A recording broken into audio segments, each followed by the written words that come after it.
Hello and welcome to the Southbound Sports Show. I'm your host, Richie Leahy, here with my co-hosts, Matty B and Rick David. I have a full slate today. We're just going to go ahead and get started with some high tempo. Matt, you want to kick it off? Yeah, last week I was actually surprised by this. The city of Boca Raton gave Lane Kiffin a key to the city for recognizing their excellence with the Florida Atlantic football team and their win in the Boca Bowl. How the hell? I had to double check to make sure that I read it right. We had one season where he did well, and they gave him a key to the city. How does that even happen? Well, I'll tell you, only to Lane Kiffin would that happen. I'm glad you brought that up because one of the sites had a poll. It was now that sports gambling is legal, which is our main topic today. Lane Kiffin was winning as the coach, the first to run up the score to cover the spread for the boosters. So everyone's picking him. He's a hothead, Matt. He's going to go ahead, and he's going to get the key to the city. The key looked ridiculous. Did you guys see it? It was big, silver. What's he going to do with that? Of course it was. Use it for recruiting tools? Hey, look, I have a key to the city. Anything you guys want, come here. I can take care of you. Yeah, that's it. He's going to use it like Miami has the turnover chain. They're going to have the key to the city. If they did use it like that, I would love it. And I think it would be better than turnover chain and all those other fake. What Tennessee have, that garbage can that they had on the sideline that was a joke? No, I like that idea, Matt. Give the key to the city to the players because that's funny and it actually has meaning, even though the mayor probably wouldn't intend it like that. Or who even gives it out? Is it the mayor? Yeah. Mayor of the city. Yeah. It was definitely not a vote of the people. Could you imagine if they had to vote that in? If it was a people vote? They're like, yeah. Oh, gosh. I'll go to the election out. What's this, Lane Kiffin key to the city? Yeah. Why the hell not? I'm sure that's exactly how the vote went, too. Oh, yeah, sure. That's a good idea. I think I heard of him before. Because, it's mostly old people voting at these primaries or whatever's going on right now. So they're probably I think I heard of that guy. He's probably an upstanding citizen if he's on the TV. So I'll write him, man. Because if that was a thing, I'd write my own name in just so that I could say I received a vote to get the key to the city. So I'm definitely going to look into that and see if that's a real thing. Moving on, Rick, what do you have for high tempo this week? It is actually the 2-year anniversary from when Jose Batista got knocked out by Odor, Texas. So it was actually 2 years ago today that event happened. So the fight that most of the people remember of this modern day era of baseball, it actually was today. So 2 years ago today. So I just want to let you know that it was that. And also congratulations to Robinson Cano, 80-game suspension. Congratulations, buddy. Is that PEDs? That's for PEDs. They're not saying which one yet. I haven't read which one yet. But not surprising, another international player with a PED suspension. Who would have guessed that one? So it's almost becoming a joke, the PEDs. They're not going to get rid of them. And at this point, I say they should just make them all legal. And if a player wants to do that to themselves, more power to him. He's making more than enough money to make up for it. I mean, what's the worst that could happen? The NFL, where the lawyers or players come down with lawsuits that they have adverse effects, but it's something they're doing to themselves. So, and you could look at it from this standpoint. You have places like Pittsburgh, Miami, Cincinnati, San Diego. They can't sell tickets. So are home runs going to bring it back? Heck yeah. So yeah, you can definitely. look from that standpoint. But you can also say it's cheating and they're going to be blackballed. They're never going to get in. Obviously, look at Clemens, Bonds. I'm forgetting a bunch of McGuire, Sosa. Hey, don't mention Bonds in there. He never tested positive. Say Alex Rodriguez. Never tested positive. Alex Rodriguez. His head shrunk. Oh, Alex Rodriguez. Speaking of heads growing, I think my head's been growing, so I can use that. I've never taken steroids, so that can be thrown out the window now. Okay. Once you get old, I think your head just grows a little bit. So I'm going to have to decide with Bonds. It just gets bigger. It quadruples in hat size? Really? Are you going to use that one? Oh, come on. Hey, Rick, I mean, he did bulk up. He did gain a bunch of weight. He turned into a big burly man. You can't say he did that because of steroids. There are tons of bikers. Go out to a biker rally. All those guys gained weight in hat sizes. And I doubt Yeah, they're but not they're- on steroids. Yeah, but Yeah, they look like I put Santa on 30 Claus pounds of head weight. rejects. Come on, yeah. These guys can pose as mall Santas in the off season when they're not biking. Come on. Come on. They're Hey. not going in. I bet if you go to a bike rally and be like, who can hit 500-yard bombs? I bet nobody can. He never tested positive, Rick, and you're telling me right now that if he came back to the Pirates and he's like, I'll be a DH, and he hit, like, let's say they enacted First off, there's no DH needed. let's for the say they Pirates. enacted a That's like DH, and then he comes in and hits home runs and leads the Pirates to a World Series. You know you would go nuts. You would love him. You would get 5 jerseys signed. You can't even deny it. You should love Bonds. I don't think I don't love Bonds. My tagline for Barry Bonds is the last great Pirate. No. Oh, no. Who? Oh. Jose Mesa? Andrew McCutchen, I'll say that more. Andrew McCutchen may be the last great Pirate. At least he won an MVP with the Pirates. The Bonds? I don't know. That's too long ago. Bonds, I never think won it with the Pirates. I I don't don't think so. he did. Yeah, yeah. No, unless he won it in 92. Who won in 92? Wasn't there a strike, or was that 93? 94 Now we're was getting into strike. the weeds with way too much baseball knowledge for. Yeah, crazy people. 94 was a strike.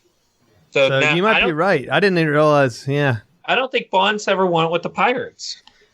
Well, we're going to get into McCutchen because that's going to be our part of our Steel City update. So, for my high tempo, I'm actually just going to merge mine into the mailbag because I want to keep the segment going. I do have a question that we'll start with the question first that I saw out there that was floated out there. The question is, if your favorite college football team could bring back one player from their history to play this season, who would you want it to be? So, Matt, Florida State, who would you bring back? Not even up for debate. Charlie Ward. Charlie Ward would definitely be. He would solve all the quarterback issues. He was a natural with the up-tempo offense that showed he could thrive. Multi-sport athlete would definitely be the one I would want. Great character, great leader on and off the field. No doubt, Charlie Ward. I wonder if we can get him to come on this show. I think I'm going to try to get him to call in when football season rolls around. I think that'd be a good get. That would be awesome. Rick, what about you for Penn State? Who would you want to come back? Wow. I'm going to go with LJ. I'm going to go with Larry Johnson because he was a dual threat out of the backfield more than Barkley was. What He was about better than Franco Barkley. Harris? Franco was more the I would say he was the guy that ran up the middle more. He wasn't the pass catcher. He has the In greatest nowadays game, he has you the need a greatest pass catch by a catcher. running back of all time. The immaculate Yeah, but- reception. You can see it at the airport when you go there. Yeah, come to the airport or the sports museum at Just Heinz. piss everyone else off in the entire world. Yeah, I'm gonna say LJ because he's a dual threat. So if you want to say defense, it would probably be LeVar Arrington because he was good at defense and he was also good on special teams because he blocked so many field goals between him and Tuncho Brown or Courtney for those who didn't know that one. But yeah, so I would say LJ because he was a game changer with them and they didn't have a good offensive line when he was there. So Yeah, that was a kind of a transition period. yeah. That was He the was a top. that was He was the a top. locker room era at Penn State. Yeah, he was a good player on some bad teams that help good teams help make them better. So he really changed that team. So, but I'll say this: if I'm going to pick Pitts now, I would say it would be Dan Marino because they haven't had a good quarterback since him. And don't tell me Nate Peterman's in the NFL and Alex Van Pelt made the Now NFL. you're forgetting Rod Rutherford. Oh, but he kicks in windows in Indiana, PA. No, no. He No. made Larry Marino. Fitzgerald look great, Rick. No, Larry Fitzgerald made Rob Rutherford look great because Larry Fitzgerald's a future Hall of Famer because of how great of a pass catcher he is, and he's still doing today. Carson Palmer was practically dead throwing a quarterback. Drew Stanton, who should not have had an NFL career, he made him look like a half decent quarterback. I would say Dan Marino. Rick, be honest. Would you really want Pitt to get a Dan Marino these days to win like a national championship? Well, maybe they could have used it against Oklahoma State when they put up 42 in the first half on them, and with Mason Rudolph and Johnny Washington lighting up the scoreboard. But would I want them to have a Dan Marino? Yes, because I'm tired of hearing them cry that, oh, we can't get the top prospects, we can't get this, we can't get that. We have the greatest. They don't stadium, need it because they just beat them 2 years ago. Yeah, who's crying? Where are you hearing this?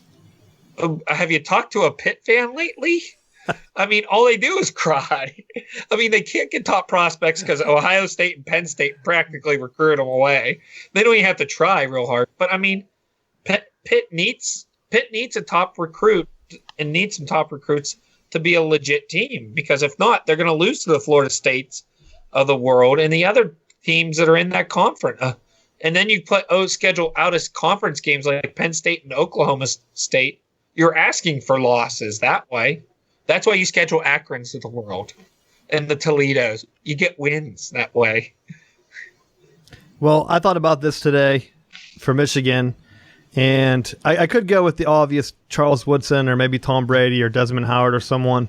But to be honest, I think I'd bring back Tim Bialka-Patuga. Because if I'm going to bring back one guy, I want a guy that goes balls out and beats Ohio State by himself. And Rick, if you don't know what I'm talking about, I know Matt does. I know what you're talking about. I think it was like the 1995 game. He ran for like 300 yards himself. It was 200 plus. Yeah, it was crazy. Ohio State was undefeated. Actually, Ohio State was undefeated 95 and 96, which got Steve Spurrier his national championship when Michigan beat them both years, I believe, going into the game. So kind of opposite of what's been happening. So I would definitely, that's who I would take. A guy that I know could get it done. He was injured a little too much. I think that's what derailed his NFL career. I would love to see him play healthy because he had vision and can make the cuts. So that would be my pick. Our other thing I had for the mailbag, and back to Tim, I'll put the highlights up on our Twitter. If people want to see it, I think it was on YouTube. I watched it a little bit today before the show to get pumped up. But circling back around on Twitter, had another guy. I saw another question come up, and this guy, we've been getting some people arguing with us over Tony Dungy. So the Buccaneers, that I think I mentioned it last week, they put him in the ring. This is a Ring of Honor for the Tampa Bay Buccaneers. And my initial statement was, why would they pick him over Rondé Barber? Barber was more impactful for the organization. And I've had this guy, it's a fake account, so who knows? I'm just going to say it. Tony Dungy's been coming at us, Matt. It's Tony Dungy himself under a fake account, and he wants to know why I would put Rondé Barber in the Ring of Honor before him. And I tried to do a comparison with John Gruden. John Gruden won a Super Bowl there. John Gruden, he's just got $10 million to coach the Raiders, and he owns part of the team. Yeah, they bring him back. Tony Dungy, if anything, that dude barely won a Super Bowl with Peyton Manning, arguably one of the best quarterbacks of all time. He was getting eliminated by the Chargers in the playoffs, the Jets, the Steelers, and the Patriots, but most of the time it was even. I think the team he was eliminated most in the playoffs was the Chargers at 2, and then either the Steelers or Patriots also at 2. Well, yeah, because he never had a chance to get to anyone that was worth anything. I mean, even when he was with Tampa Bay, the team that they always struggled with was the Eagles, and the Eagles never made it any deeper than that. They had one Super Bowl show, and they got bounced out by New England. That was a McNabb choke job when my man T.O. was out there showing out. That's right. So, I mean, that was the only thing.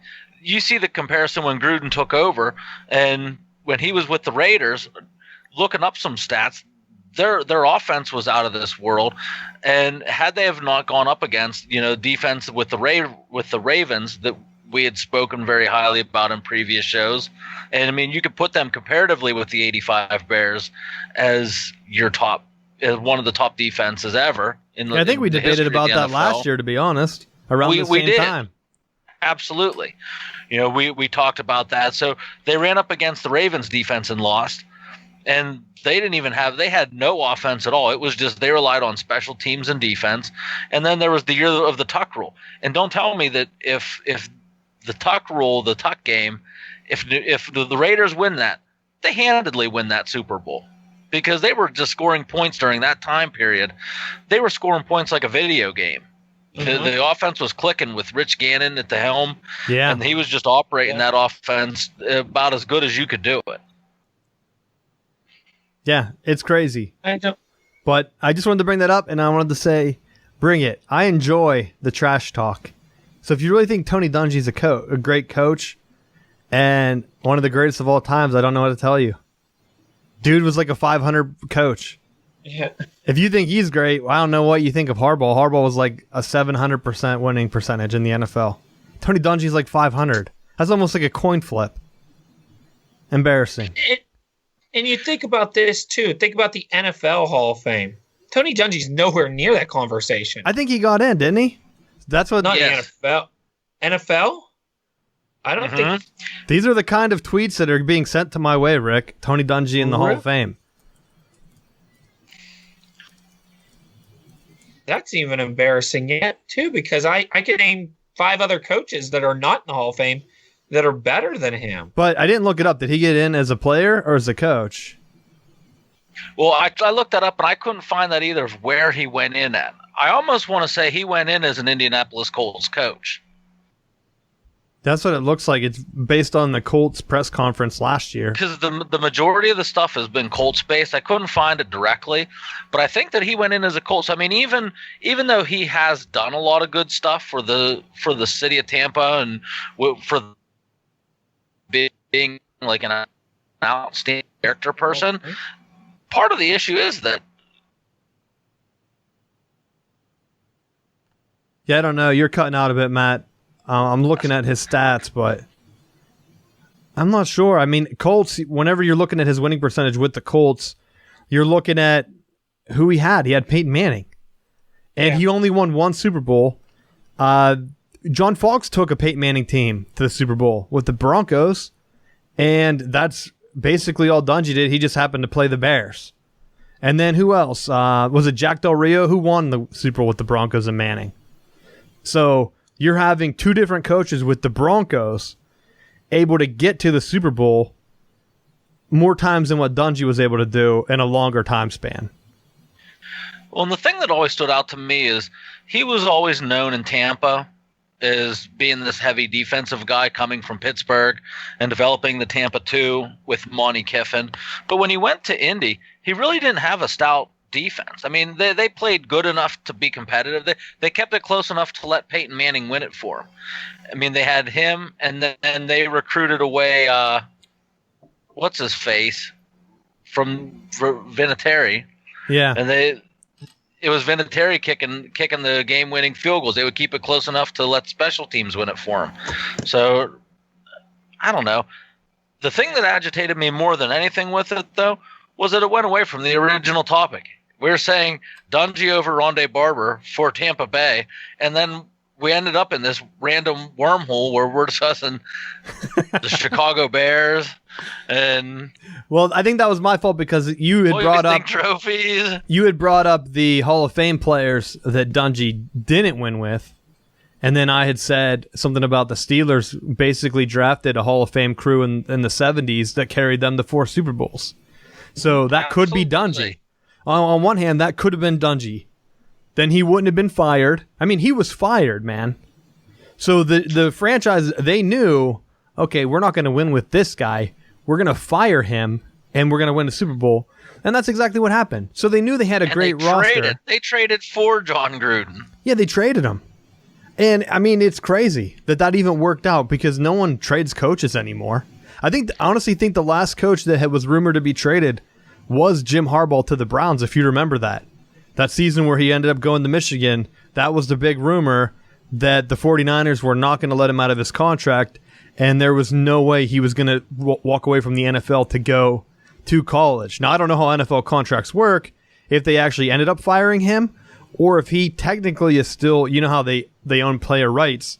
For all I know, he could still be owned by the 49ers every time his name comes up.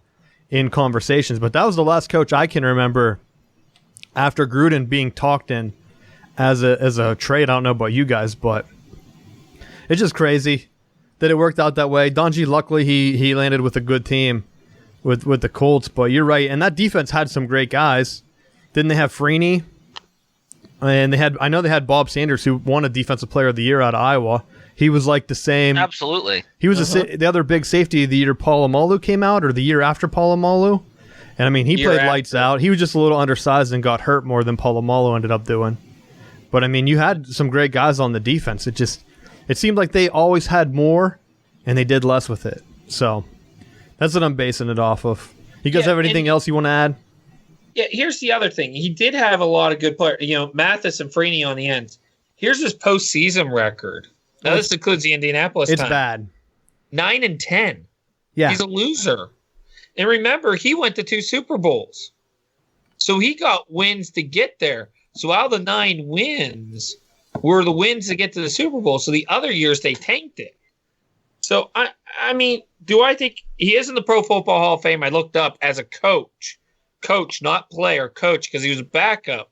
Because when he was with the Steelers, the safeties were Donnie Shell and Mike Wagner. He was a backup. So, I mean, he got in as a coach. Do I think he's one of the top 5 coaches that have coached? They named him a part of the 2000s All-Decade team for the AFC. He was the All-Decade coach. I don't think so. I mean, Belichick, It's Cowher, Belichick. It's Parcells, Belichick. You can say it's me. Cowher. are all bigger picks. It's Or me. better picks. Okay, it's definitely not you. I would say, even though I hate the New England Patriots, you got to give Belichick it, and you got to say why is because Super Bowls and wins in the postseason. I mean, just alone on those facts, even Gruden's a better pick. I mean, Gruden, well, I don't know. I just But do I. one I of don't the think things that I he's that good. saw, it actually, it was a terrible thing because once we started going into this wormhole, I started looking up stuff about Gruden, and I realized that part of it was that he was under the same GM that Dungy had. So as the pieces were being assembled, Gruden fell under that same McKay umbrella where they were drafting really good players and they were identifying guys and picking them up. The downfall for Gruden happened after McKay left, and they brought in Bruce Allen. And when they brought in Bruce Allen, he basically became Gruden's puppet, and neither one of them were accurately getting the guys that they needed. And they were just going out and just signing all of these veterans. Well, the same time that they were signing all these veterans, the owners, the Glaziers, were buying Manchester United for all these old aging veterans. And that's what ended up running them out of town. Yeah, I mean, I looked at it too. Another key factor was Gruden played after they shifted, or when he coached. They coached 1 year when he was still in like the NL Central or whatever. Maybe it was the NFC South before the addition of those extra teams, which made it a 4-team conference. And I think that really amped up the competitiveness because he jumped right into a division with the Saints. So he went from playing, I think, a bunch of nobodies to having to play Drew Brees and those awesome Saint teams from like the late 2000-somethings. So that's where that's basically a couple losses a year he had to face. Yeah, and if you look at those teams that Dungy would have coached against in Indianapolis, that conference has never really been a powerhouse conference. I mean, Texans were, they just never had like a top build team ever. And when that team got real top, they fell real quick. Like their turnaround, like there's not a consistent Saints team that's always having a good, good runs and everything. They always had these teams that just tanked real quick. I know you could say opposite of the Steelers. Well, you always had the Browns. I know that's always the Patriot argument why the Steelers think you get 2 wins a year, you play the Browns, so. But, I mean, like, that conference has never been the top conference in the AFC. It's either been the East or the North. Well, because the North if you look at it, when he coached at Tampa Bay, they were part of the NL Central. He didn't coach in the NFC. I keep saying NL. The NFC Central. There was no NFC South, which is a much higher competition. he was playing the crappy 90s Bears and the crappy 90s Lions twice a year. So he was in a division with like the Bears, basically the division the Packers have been running for 10 years. He was in a half division with them.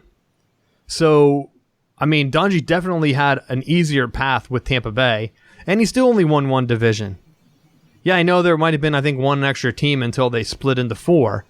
But, I mean, Gruden was playing the buzzsaw with, like, the Falcons and the Saints, like I said, and then the Panthers even, because the Panthers went to a Super Bowl. They had Jake Delhomme, and then they kind of reloaded when they went with Cam Newton. I know they had a couple down years to get him. But other than that, they've been strong. I honestly think that's one of the strongest divisions in all of the NFL, top to bottom. The only other one I would say, possibly the NFC West. I know Arizona, 49ers, Seahawks all made the playoff or the Super Bowl. The Rams, greatest show on turf. So from that time, like the early 2000s, I would say in the NFC South, Saints made a Super Bowl. So did the Panthers. Tampa Bay won one. Who's the other team in there? I miss. Carolina made one. Atlanta just was in one. Atlanta. So yeah. All 4 teams from both of those divisions, and there might be another division, but all 4 teams from those 2 divisions have played in a Super Bowl since the turn of the century, or since like whenever Texans or whatever they were added. So I would say he went from being an easy division with the Lions and the Bears to playing in. Gruden had to coach in one of the toughest divisions in all of football. Yeah. So. And the NFC is an easier. It's tougher to get to the Super Bowl, whereas in the AFC, when he made it with the Colts, it was either, look at all the years. It's either been the Steelers, Patriots, that team that Peyton Manning's the starting quarterback on, or that one year where the Ravens made it when they had the defense where nobody moved the ball. The Dilfer year, yes. Yeah, so you look at the AFC, you pretty much either have to beat Big Ben and the Steelers, or you got to beat Tom Brady and the Patriots. Those aren't easy tasks at all. I mean... Well, even then, if you're talking about if the Patriots are going to make fun of the Steelers for playing the Browns twice a year, they still have to play the Ravens, who have won a Super Bowl since the expansion. Yeah. How many teams from that AFC East have made the Super Bowl? Only the Patriots, right? Only Patriots. So they have one of the easier ones, just top to bottom. And this is salary cap era. So teams should be reloading and competing. And other than what, the Jets made a run? The Dolphins haven't made a run. The Jets made a run with Sanchez and Sean Green. Year. Sean Green, I think, ran for like 200 yards. He was a rookie at Iowa, running back. 2,000 yards. It was almost around that. Something like that. Around late 2000s. I think it was Sanchez was the quarterback. Yeah, and that's been it. Year. The Bills haven't been in even an AFC championship game like the Jets have. So it's weird. You got to look at it kind of from that perspective too, because if the same team's winning it every year, is it really that tough of a division? I don't know. All right, you guys have anything else? Yeah. No. We'll see. I'm sure this debate will keep going. So follow us on Twitter, SBound Sports, if you want to hear more or I guess it's not 90s. And chime into it. Yeah, chime in. But we did have one guy, and I feel bad because I think he's been tagged in like almost all the posts. He was the originator. One guy spoke out and said something, because I think my original comment was something like, oh, Ring of Honor, I guess you really don't have to win to get into the Ring of Honor, which is what sparked it. And then I said, well, I was expecting Rondé Barber, not Tony Dungy. And then I listed Rondé Barber's stats or something. But another guy had started it. I think he's been involved almost the whole time. But it's almost like the Landry Jones thing. I think the Landry Jones comment stopped whenever I actually invited them to leave a voicemail or call into the show. So also, if you have some thoughts, you can call our voicemail, 412-330-1512. Call and leave a voicemail. Or hit us up on Twitter, like I said, SBound Sports. Send us a DM if you want to come on. We can work that out as well. Doesn't really matter to me. So we'll go ahead up with the Steel City update. We'll start with the Steelers since we've been on the NFL stuff. Nothing really. It's still the silly season, I think is what we called it last year. People are still saying Ben Roethlisberger and Mason Rudolph are fighting. I really don't care. That's drama talk. So nothing on them. You guys have anything on the Steelers? Same old same. They're saying there's still the possibility that Le'Veon Bell is going to completely hold out and wait and until the first game versus Cleveland. We'll beat that dead horse again this year because more than likely he's gonna stay true to his word and say, well, if I have to play under the franchise tag for another season, then I'm gonna hold out as long as I have to. And we're gonna be arguing the same thing, that he's not gonna be in rhythm with the rest of the offense. And the thing that it really hurts is Mason Rudolph, because if he's going to have some time with the ones, it would be nice to have him there, have Le'Veon Bell there to be able to work with him and maybe help teach him, as not just rely on Ben, because whether Ben's showing him the ropes or not is to be determined. But having some of those other veteran players that could help them, that maybe something sticks out that helps them like remember stuff, I think it would be helpful. And just being a good leader and a good presence. It sucks that he's going to choose not to do that because of money. Yeah, I'm looking at it as a fan, and to be honest, I kind of like how the Steelers have assembled kind of a B team. I don't know how it will work out for them. You have Mason Rudolph, Washington, Smith-Schuster, all young guys, receivers, quarterbacks. Then in the backfield, you have James Conner and now Jalen Samuels, who can do basically everything out of the backfield like he did at NC State. And you have a nice young core group on offense. So if those veteran guys don't want to show up, come on, like we said before, Ben Roethlisberger, he hasn't played a full season in years. We know Bell's problems. He's going to hold out, try to do his own thing. So let these young guys get some reps, because even though if it's going to hurt us this year, we're never going to win anyway because of the locker room problems we're obviously still having. Because it's the same thing every offseason. You can't tell me that all the other guys are all in whenever you have this kind of bullshit going on. Because who doesn't have this? Patriots. Teams that win all the time. Do you hear anything about the Eagles? They have two starting quarterbacks down. I hear less drama out of Philadelphia than I do over Mason Rudolph and Ben Roethlisberger. It's ridiculous. So, I don't know. And this was the other thing that I saw that kind of infuriated me. When you think back to when Ben was younger, going back to my boy Tommy Maddox, Sports Illustrated ran an article about how Tommy Maddox was willing to work with Ben, and knowing that when he got injured and Ben took over, that it was pretty much Ben was just taking the show and it was going to be his. Maddox could have been the aging veteran and been petty and said, no, I'm not going to help you out. Figure it out on your own, and avoided him. But he took the professional route and helped and tried to be as good of a mentor as possible. And Ben even recognized that was help. That helped his development as a quarterback. You can't sit here on one hand and be like, I think I'm going to be retiring in the next year or two, and then in the next say, I'm going to play 5 more years. Like, maybe we need to check him for CTE to see like what's his brain looking like, because you can't be talking out of both sides of your mouth. And definitely, even though he may play for a couple more seasons, it's getting close to that time. We need to start grooming a successor. Oh, it's going to be close to that time where if he wants to play 5 more years, he'll never play like the first 10 games of the season. He'll never make it.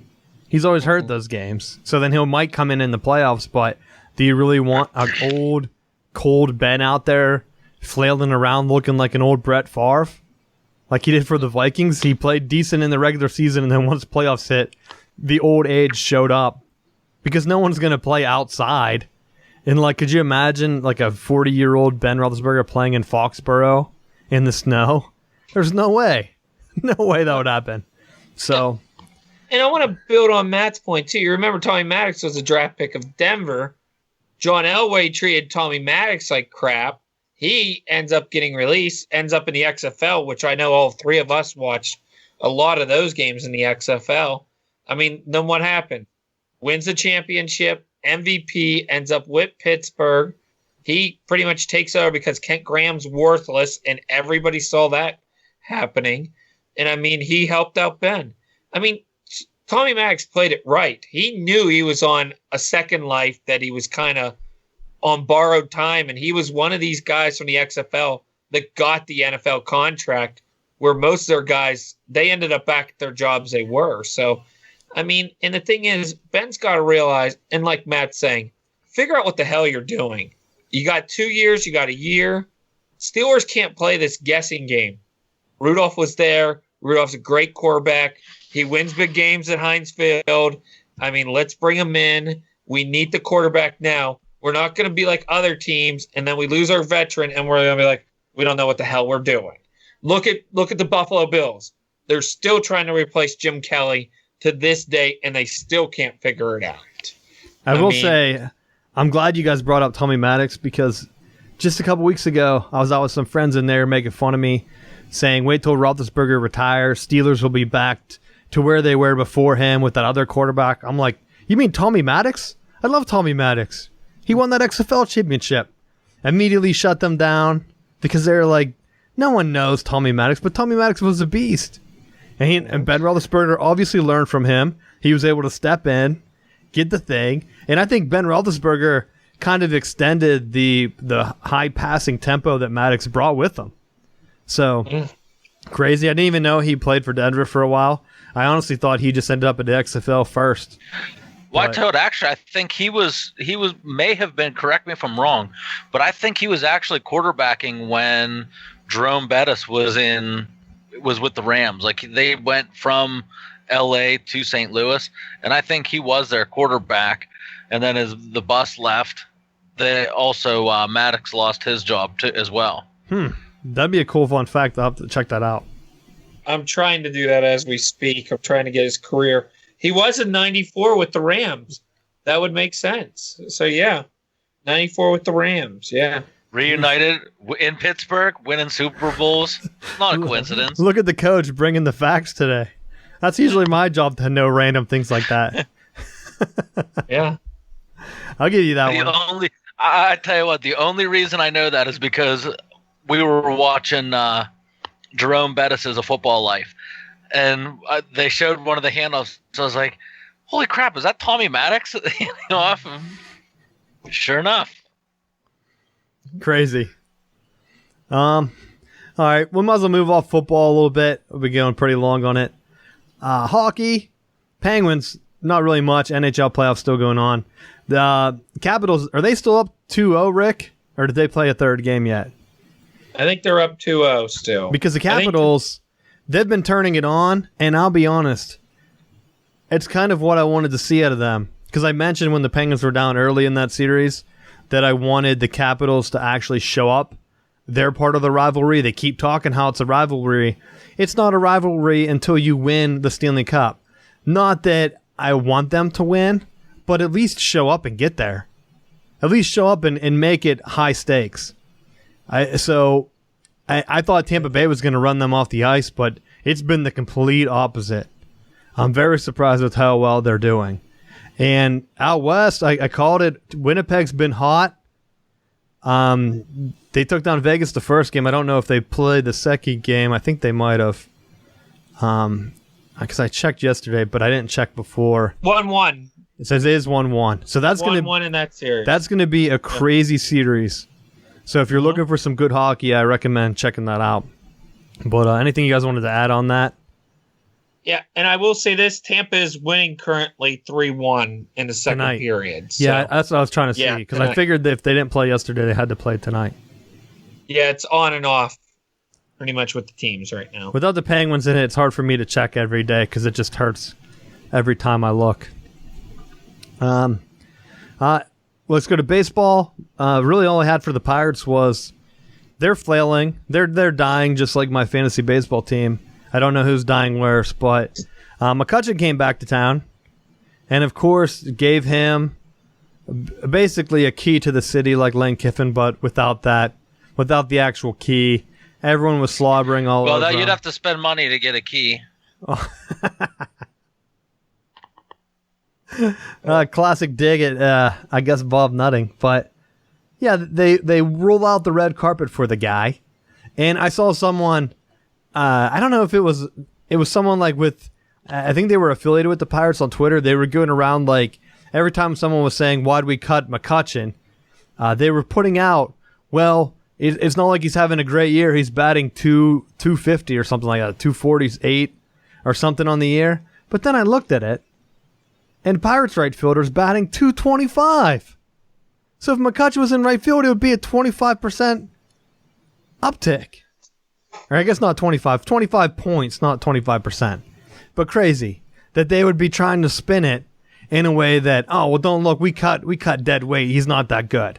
But if he's better than your other guy and there's no salary cap and he's the best, like Rick said, we could have the debate on who's the last great Pirate. Because unless they win the World Series crazily, it's not someone from this team. So, I don't know. That's all I had. I feel bad for McCutchen. He has to come back and stand in that. I wish he would have shunned it, but he's a great guy. So, he's not going to do that. Well, the Yinzers all came out who said they weren't going to come out because Pirates don't spend money and they don't do shit. You know what's disgusting, you know what? Rick? Yinzer Nation came out with all 4 teeth they had and bought tickets to Friday and Saturday. And there goes our downloads. Bought their icy lights, at the ballpark, and talked about that one time they saw Mazeroski drink an icy light outside the ballpark. I mean, come on. I mean, okay, you came out, McCutchen played, great. He stunk. You got beat. Here's the thing. Pirates, even though Richie says they're bad, they're actually good. Look at the standings. I got them on my phone. They're 1 game back. You're playing an awful White Sox team right now, and you're beating them 7-0. And then you even have a more awful Padres team coming over the weekend. Trust me, the Pirates are going to make a comeback, and they're going to be doing a lot better because they're playing some pathetic baseball teams. I mean, it's so bad for the Padres. They literally have to call up guys who are hitting 200 in single A. And there's some guy that's 27 years old that's leading AAA in home runs. Padres had to call him up because nobody's hitting home runs on their major league roster right now. That's how bad it is for the Padres. You look at their pitching staff, and it's a bunch of guys that were never good or were good 5 years ago. I mean, this team could make a run. By the way, we were better off getting rid of McCutchen still. We got Cody Dickinson, who's in the top 5 in batting average in the league. So even though Polanco sucks, Cody Dickinson's making up with his batting average. So I think it's good. We freed up some money. Maybe we'll go spend it at the trade deadline. We're not going to do that. We're going to trade from a guy we never heard of. And maybe we'll go. No, we're not. That was my question. Buyer or selling at the deadline? We are buying, but we are going to buy like somebody who's 39 years old, who's a left-hander. Pretty much if the Mets fall out of it, we're going to get Jeremy Blevins, who's 35 years old and a left-hander. And we're going to trade a guy out single way. No, Rick, he's not going to sell any jerseys. They're going to go with Bartolo Colon. Dude, we don't have pavilions big enough to make his jerseys. This is Pittsburgh. That's a big man. The river's going to flood, dude. And, we've been getting hard rains up this way. I mean, no, I would say if they're going to go for somebody, it's probably going to be a left-hander out of the bullpen. It's probably going to be Blevins or whoever's available.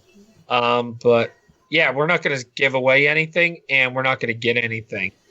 I mean, you still got Milwaukee's hanging in there, even though 3 of their 5 guys on the rotation are now injured with Anderson, Nelson, Davies. So, I mean, Pirates are still good. Don't worry, Pirate fans. Even though I'm barely one.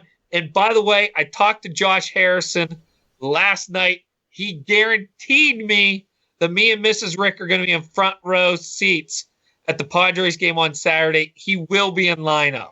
So we're getting Josh Harrison back. We're going to the World Series. Buy your tickets now. Fuck fans. I sound like Greg Brown on the worst promo ever cut. By the way, Greg Brown, one of the worst announcers ever in Pirate history. Even worse than Ket Deravanis, and he was god-awful. Oh, man. I don't even know how to follow that up. You can't. You just accept that you lost, and you just figure out the Pirates are playing the Padres and the White Sox. It's looking good. We'll get back to that next week. Let's use that as a segue into the old ruling today. Gambling is now legal. Sports gambling, anyway. It's unconstitutional. I forget what it was. It was like a 1992 ruling. I thought it was interesting that the NFL didn't lobby for it. They kind of washed their hands of it. And I wonder if it's due to all the fantasy football stuff. Because if NFL lobbies one way, they would have got hit with all kind of propaganda ads the opposite way. Major League Baseball, even though it's built on fantasy baseball, they don't have the daily fantasy sports. I don't see a lot of people setting lineups or whatever. Even ESPN, they really still focus on fantasy football now. You know how many countless mock drafts I've seen for fantasy football? Outrageous. So the NFL, they were saying something about the integrity of the game. Yeah, give me a break. The integrity of the game. With all your vicious helmet hits and taunting and all the no fun, you guys took all the fun out of the league and made it this bland product that the ratings are drying up. Now this will actually save them. I guarantee that if betting comes into every sports, that ratings will shoot through the roof. Because it's the one thing that has been held back. And there's no reason for it. At least me, growing up, there's nothing wrong with it. If you have a few extra bucks, I don't see what the difference is if I take $20 and I put it on a team and then I watch a game for 2 hours, than if I go to the movies, pay $20 and sit there and have no emotional investment. And that's only one ticket. So let's say you have a family. If I go to a sports game, it costs me $80 to even get in. And that is conservative. If I take kids with me, whatever, you're over $100. So what's the difference to just go, and what do you get out of that? Nothing. But if you put $20 on a team and you watch the game, you're emotionally invested because you can get a return on that investment. You can do a parlay. You can have 4 games that you're really into all day. You have a money value. It doesn't even matter because there's some fallacies out there like the sunk cost. You put $20 in, that $20 is lost, but you're going to watch the game. You're not going to bet and not watch the game.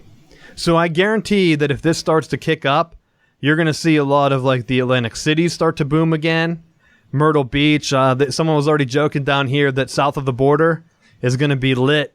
Once they enact that, it's going to be a revival for south of the border. If you've ever traveled down south into, I think it's right when you cross into South Carolina. It's like a little amusement park thing. But they'll, once they start letting gambling in, the East Coast will liven up. And honestly, it could kill Vegas because what's the reason to go to Vegas? Casinos, really. And it would be a way to boost up tax revenue for a lot of states that are hurting. I know New Jersey was trying to use it for that. Now you have it. It's going to be big. And I wanted to get your guys' thoughts on it. What do you think? You think I'm overstating it? Matt? I think there's a lot of people who are. It's not really going to affect. I think for the casual fan, I don't think that it's going to affect them one way or the other. I think for where it's going to generate more revenues for the people who already are either using Bodog or any of the other gambling online venues for gambling. If they're already using those, then more than likely all it's going to do is it's going to make them gamble more or increase the amount of betting that they're already currently doing. I think it's almost similar to people that play the lottery and scratch off tickets. If you do it and then they have more access to it, you're going to spend more. If you're a person who doesn't gamble, then it's not going to affect you one way or the other. Mm-hmm. Rick, what are your thoughts? And here's my thought is kind of along the lines of Matt. I think to the casual fan, I don't think they're going to care. They're already not gambling. I mean, you have people and in this era, and because people don't know how to save money. So guys, you're making me look like a degenerate here. No. Here's my problem. I have 3 business degrees, and this is my problem. People live paycheck to paycheck. They don't know how to save money. They don't know about the future, and they don't know how to save and invest. And they're gonna go. They're not going to be able to use that. That extra monetary money to spend in this thing. So, I mean, there'll be people like me who know how to save and invest and all the blah, blah, blah, blah, blah, who know how to do it. And they're going to, am I going to bet? Yeah, probably if there's some place around or something like that. Yeah. I mean, there's places when I go vacation to Arizona, I could go and bet. I'm usually not at them, but I could. But, I mean, is it going to draw me in more? Yeah, there are games where I know before it happens, I'm like, yep. Steelers are going to win, Pirates are going to lose. This is what's going to happen. I have those feelings and everything beforehand. But I mean, am I going to do it maybe when I know I'm 100% sure? Yes. But am I going to do it when I'm 50-50? No way in heck. I mean, I think the other thing is, too, it's going to take the backroom dealing out of it. I know in my hometown, everybody knows that there's a spot where you could go make backroom deals and the cops don't care and the city council doesn't care.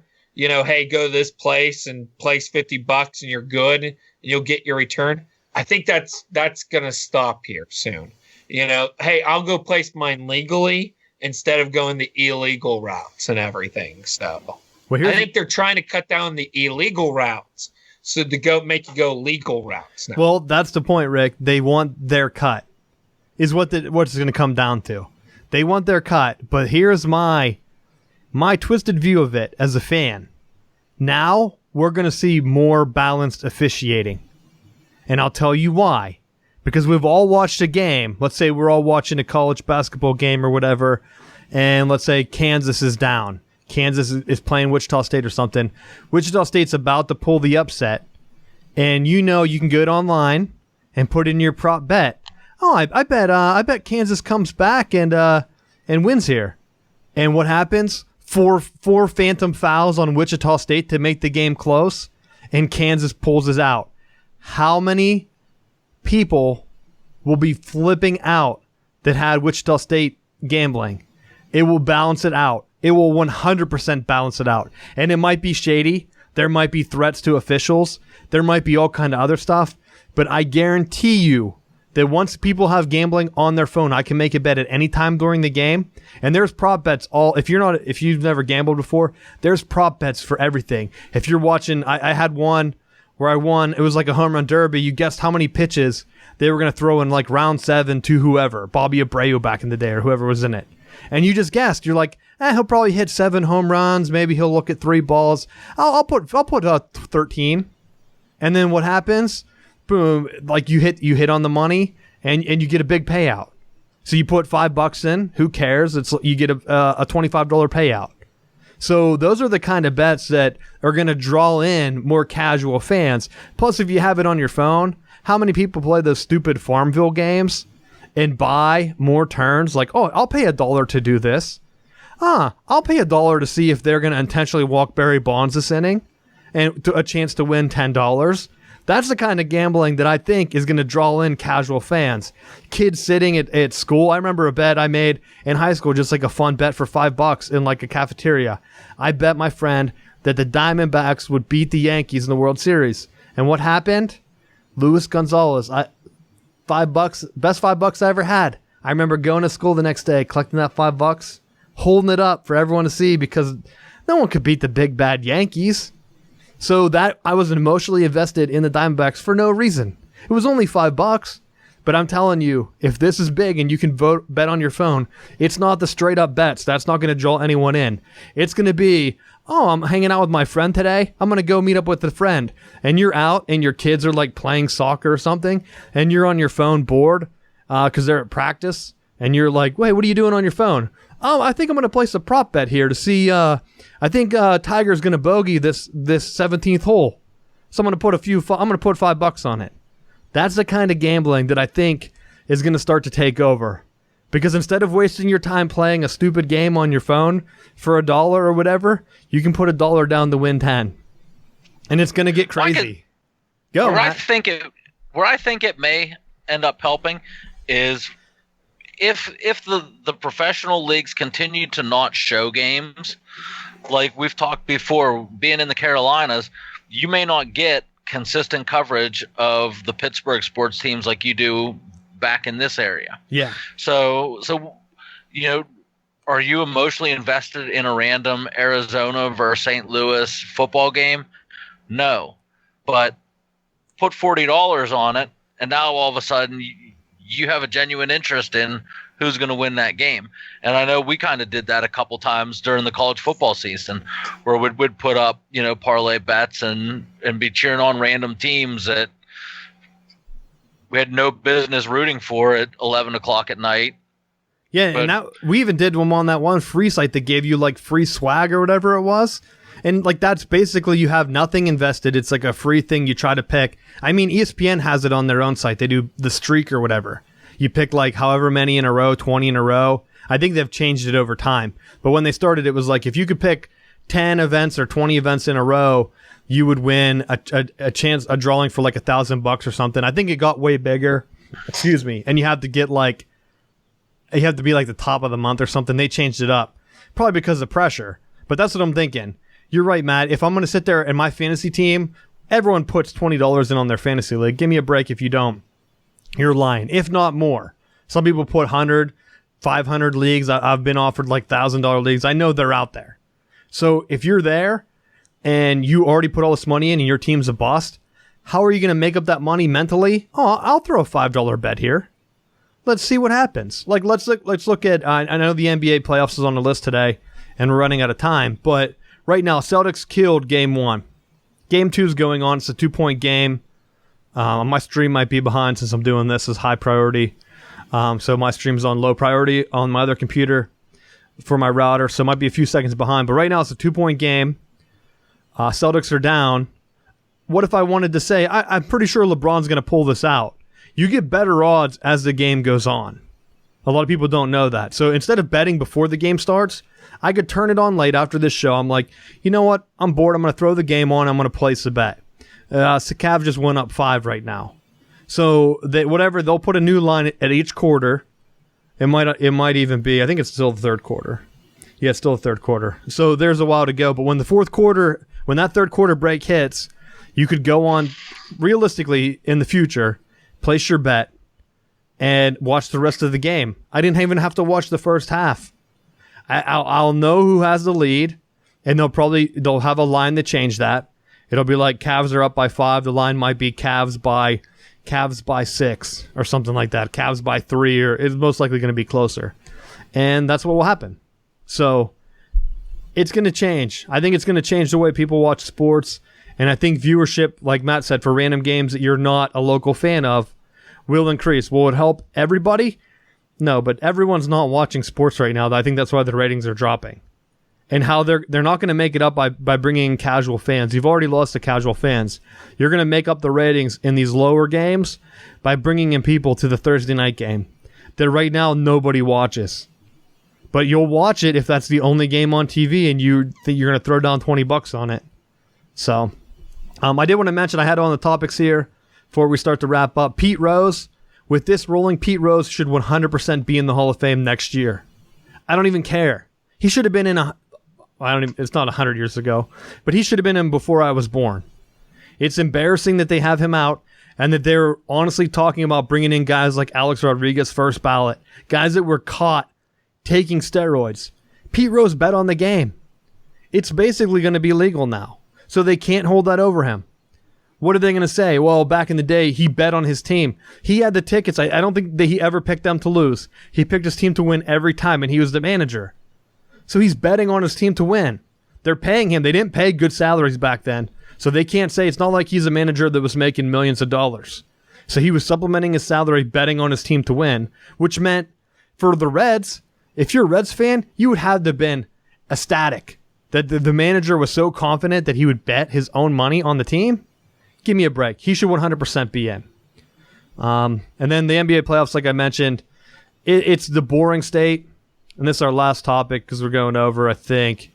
The record time's a little weird. I didn't mark when we started today. But right now, Cavs and Celtics, it seems like it's going to be a lot closer series than we thought, or than I thought. I thought the Celtics would be run out of the town by them, but Brad Stevens has an awesome game plan. On the other side, it's looking like it's going to be the Warriors. The Houston Rockets just don't have enough. So, anything else you guys want to add on either of those topics before we wrap up? Yeah, I think we hit a good bit tonight. The only thing is, if you're ever going to consider Pete Rose, you have to consider Joe Jackson beforehand, shoeless Joe Jackson. He should have been in too. He had a kindergarten's education. He didn't know what he was doing. He just knew more money. I mean, Rick, when you consider all of them, he batted 300 in that series or 400 in that series.